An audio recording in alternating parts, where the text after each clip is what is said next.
Hello, amazing young people. My name is Miss Sonia, and I'm an environmental project coordinator for the City of Memphis Stormwater Department. Stormwater refers to rain or snow melt from a precipitation event that occurs during the water cycle. Stormwater then traverses or runs over land and flows to the nearest stream, river, lake, or ocean to restart the cycle. Our department is responsible for regulating and eliminating pollution of stormwater runoff, and do so before it flows to a nearby water body. So every choice you make will honestly mold the future. For example, my choices brought me to talk to you here today about the environment. As a child, I chose to become a vet, but graduated as a zoologist. Then I chose to become the greatest, weirdest biology teacher ever and became the greatest, weirdest pre-K teacher ever. And my most recent choices brought me here today to share this stormwater education awareness. We need you to know how the planet works and your effect on it by the choices you make from a stormwater point of view. Now, after each subtopic, there will be a snack break for your brain. I call it a befuddle-faddle break, a BF break for short. So a BF question or statement will be presented. I'll give you a moment to digest it and think about it. Then during the next BF break, an answer or explanation will be given for the prior one. So here's your first BF break. Ice cream burgers or hamburger ice cream? Why is stormwater important? Let's say this bowl of water represents all the water on our planet. 97% of the water on our planet is in our oceans and is too salty to drink. We need fresh water, but that's only 3% of water on the planet. And of that 3%, 67% of that is frozen in glaciers, which we can't use. The rest of that approximate 1% of fresh water is either surface water or groundwater, and groundwater is not easily accessible to everyone. So our access to Earth's fresh water, which we share with each other, plants, and animals, is quite limited. That's like all of us sharing this much groundwater. That's a very small amount in comparison to the amount of water on the planet. BF break, oh my gosh, just out of curiosity, I looked it up. They really are a thing. That's too weird for me and not what I meant. I was referring to the amount of water it takes to make store-bought ice cream. Depending on the internet source, a dairy farm cow drinks about 24 gallons of water per day, and another 6 gallons is used in cleaning after each cow. That's about 30 gallons of water for just one cow. Your gallon of store-bought ice cream reportedly comes from multiple cows. And if the average large U.S. dairy farm has 15,000 cows, that's 450,000 gallons of water used each day, which is 164,250,000 gallons of water per year on just one farm. And if there's 65,000 farms in America, that's a little over 29 billions of gallons of water to make the nation's ice cream.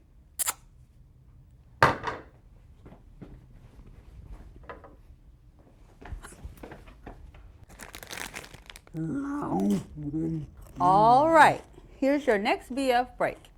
Do you have a waterproof phone? So why was the Stormwater Department created? Well, it started back in the day, many moons ago, in 1969. People in the United States treated their respective rivers like garbage cans, man, and industries would pollute the rivers.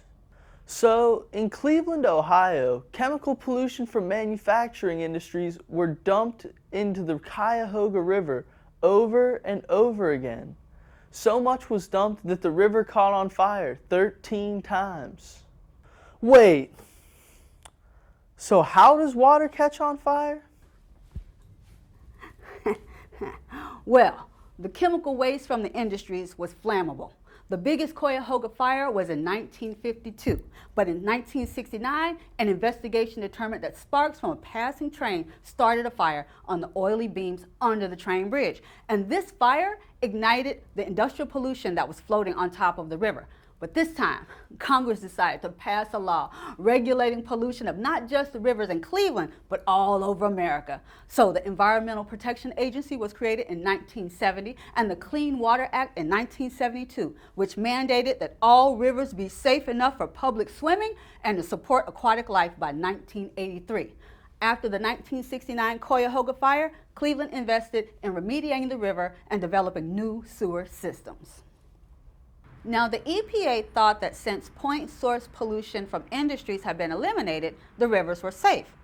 Point source pollution is pollution from an identifiable source. But in the late 80s, when the rivers were tested, a practice we call ambient stream monitoring, they found that the rivers were still very polluted.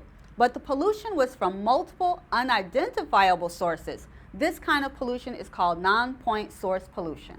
So each state was told to also regulate and eliminate their non-point pollution sources, hence the creation of the Tennessee Department of Environment and Conservation and the creation of stormwater departments in different cities.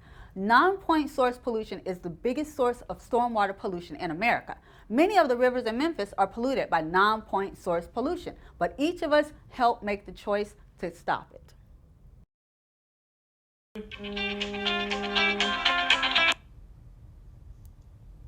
BF break.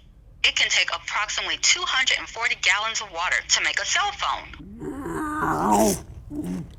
Your next BF break. An ancient river flows through these hands.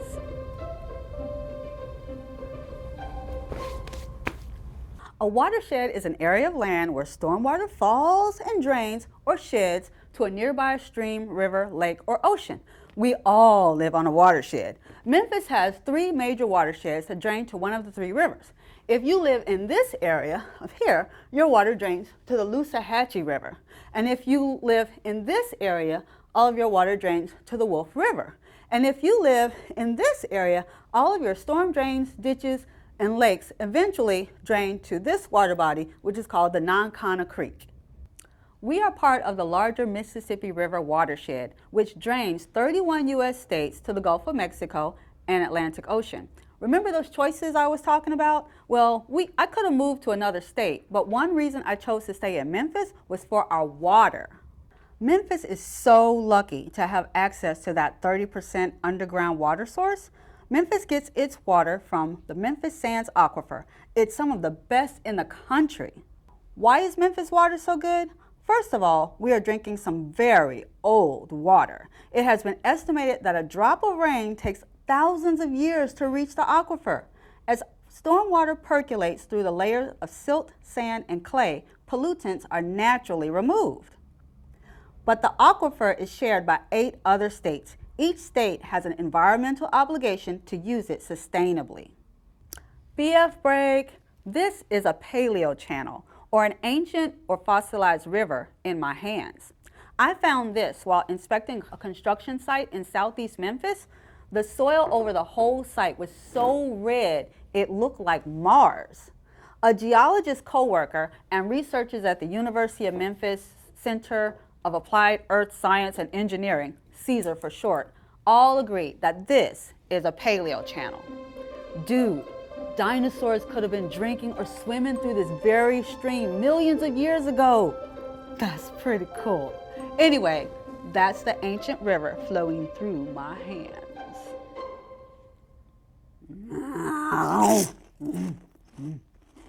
Your next BF break. There's water in them there stars. Back to our rivers and pollution. Remember, Cleveland developed a new sewer system in 1969 to keep from polluting the river? Well, Memphis was ahead of the game. In 1880, we were the first in the country to develop a separate sewer system. And like Cleveland, we did so after suffering the negative effects of polluting our waterways and streets. Check out this skit of a paraphrased newspaper article from 1880 called Mephitic Memphis. Mephitic means foul-smelling, putrid, just downright stanky. Investigators have found the source of the epidemic in Memphis, Tennessee. Let's listen in.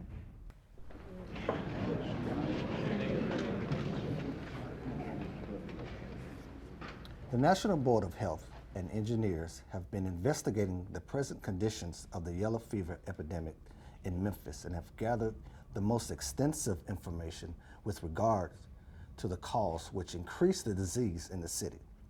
They have examined every house in the place, from the garret to the cellar, every yard, street, and alley, and know the conditions of Memphis and all of its parts.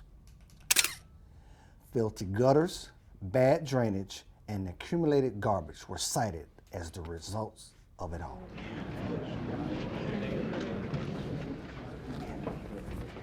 Now, it should be one of the best drained cities in the country, whereas it's not drained at all. Now, this Bayou Gayoso is blamed for all the sickness that has occurred in that city, and there is thrown garbage and all conceivable species of filth, but there are miniature Bayou Gayosos in almost every street, alley, and byway in Memphis, which are infinitely more detrimental to the public health than Bayou Gayoso.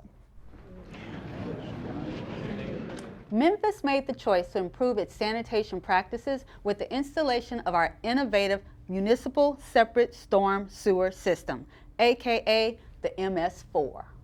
With our MS4, all used water from the drains in our homes and businesses flow through the underground pipes of the sanitary sewer system. But it wasn't until 1975 and 1977 that our current wastewater treatment facilities were built. So now our wastewater is cleaned through an extensive process before it's released to the Mississippi River. The stormwater drainage system is a network of structures, channels, and underground pipes that carry stormwater to lakes, streams, rivers, etc. Remember, the problem is that stormwater carries whatever is in its path of flow without being cleaned to the water body. That's called stormwater pollution. The MS4 was a big step to ending mephitic Memphis. This discovery of our great underground water source, the Memphis Sands Aquifer, in 1887 made Memphis the place to be. And because of the improvements of our sanitary practices, Memphis was voted the cleanest city in Tennessee from 1940 to 1946, and then the cleanest city in America from 1948 to 1951. Memphis citizens chose to work together to keep their city clean, and that's how you can help. We did it before, we can do it again. BF break. So water has been discovered from multiple sources in outer space, like large amounts of water vapor around black holes, and 750 light years from Earth, a young sun-like star has been found with jets that blast epic quantities of water into interstellar space, shooting out droplets at very high velocities. And if water is life, could there be life on planets like Saturn, where the rings and the moons contain a lot of water ice? Just beaming up a little wonder. Next BF break, making it poolah.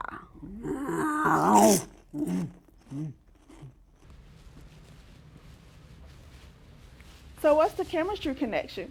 We've talked about the Clean Water Act to eliminate pollutants in water bodies and water quality testing to monitor them.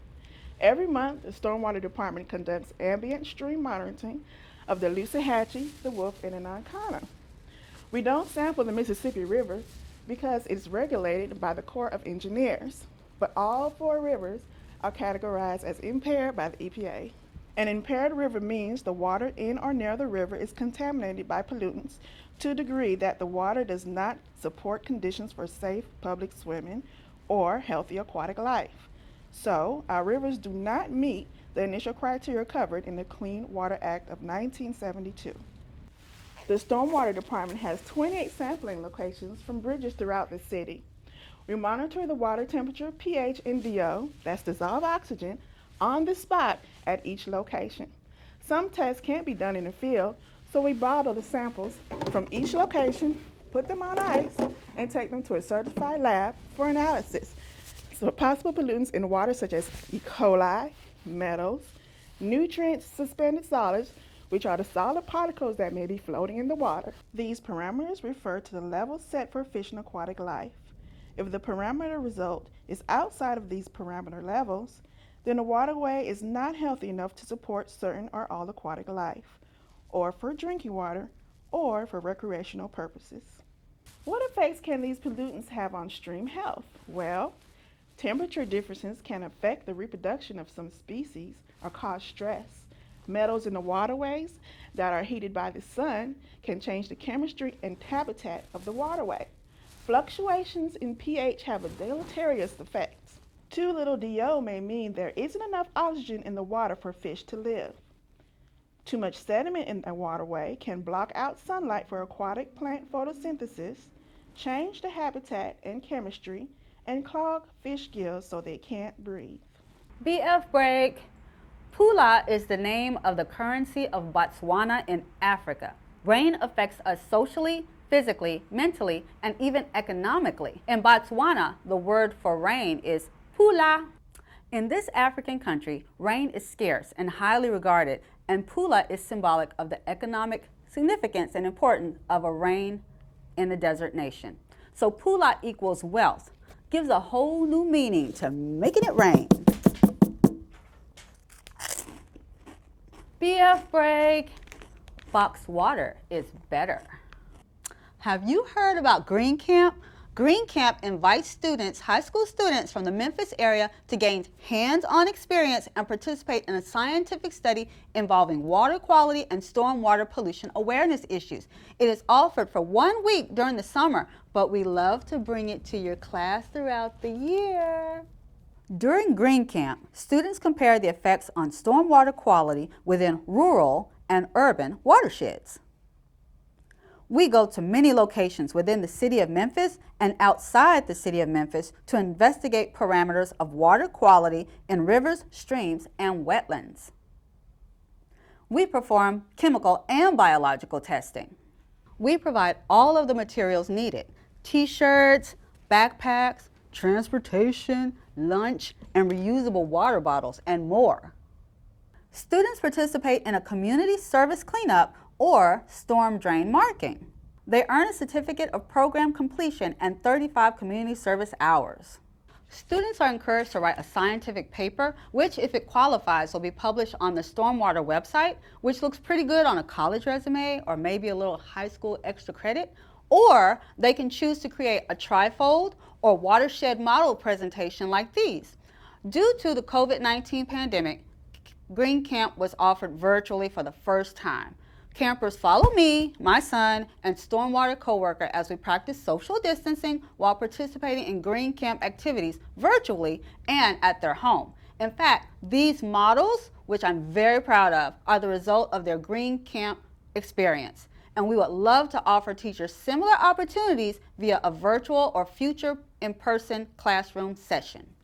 And to be clear, we want non-science oriented students as well as science students. Instinctually, we're all scientists from birth. Science is curiosity. Science is making observations and trying to make sense of them. BF break. Did you know Jaden Smith has his own line of boxed water to help curb the use of plastic water bottles? It takes 1.85 gallons of water to make your plastic water bottle. Good thing we don't need either. Save your money and use a reusable bottle. By the way, would anyone like to submit us a Memphis 901 song, spoken word, or any other art form about stormwater issues? Email me and let's rap about it. So how can you help eliminate stormwater pollution? First of all, don't pollute. Please throw your trash in a garbage can. Dispose of any chemicals properly, not on the ground or in storm drains. Don't blow grass clippings on the street. Blow grass clippings back onto your yard or bag or mulch them. Please do not allow your pet to use other people's yard as a bathroom. Scoop the poop. Encourage others not to pollute. That's one of the easiest and quickest ways you can help to keep our waterways and drinking water clean and healthy. Please call us if you see pollutants in a storm drain, ditch, or drainage way. We can inspect the area and educate more people in the area not to pollute. You can also help by reducing, recycling, and reducing, especially plastics, which are not biodegradable. It may take plastics up to 1,000 years to break down into smaller pieces. Then it's called microplastics. Remember how the Mississippi River drains to the Atlantic Ocean? There are many ocean animals that eat plastic because it looks like food. Microplastics have been found in freshwater rivers too. Ever since I saw that video of the sea turtle with the straw stuck up its nose, I stopped using plastic straws. Now I use reusable straws, like metal straws, or reusable grocery bags, or reusable water bottles, and biodegradable spoons and forks when I'm not at home. And I recycle or reuse as many items as I can. The Memphis Stormwater Department has several eco-friendly items to give away with school participation. Contact us. There are some trends that seem to be catching on in Memphis on how to better work with the planet and stormwater management. You have choices on how the planet can remain sustainable. We can choose to protect our wetlands, which are great at cleaning pollutants from stormwater. We can choose to construct buildings with green roofs to absorb and clean stormwater before it goes into a storm drain. We can choose to install rain gardens to act like mini wetlands to clean pollutants from stormwater runoff on pavements. All of these things are examples of green infrastructure, also called low-impact development, and will help to keep our streams, lakes, and rivers and oceans clean and healthy for everybody. As you guys get older and are working in your chosen careers, remember to work with the planet and use its resources sustainably so there is some left for the future. Your decisions to graduate high school, attend college or trade schools, and the careers you choose will guide the future. How you construct your own knowledge, explore differing ideas, interact with others, express yourself, listen, communicate, and solve important issues and envision world dynamics both socially and environmentally will all mold the future. So choose positively and wisely and get involved. We may be able to help you host a trash cleanup in your neighborhood or mark storm drains to educate your community. All of your decisions will have an effect on our shared future. And remember, you guys are amazing. Thanks for watching.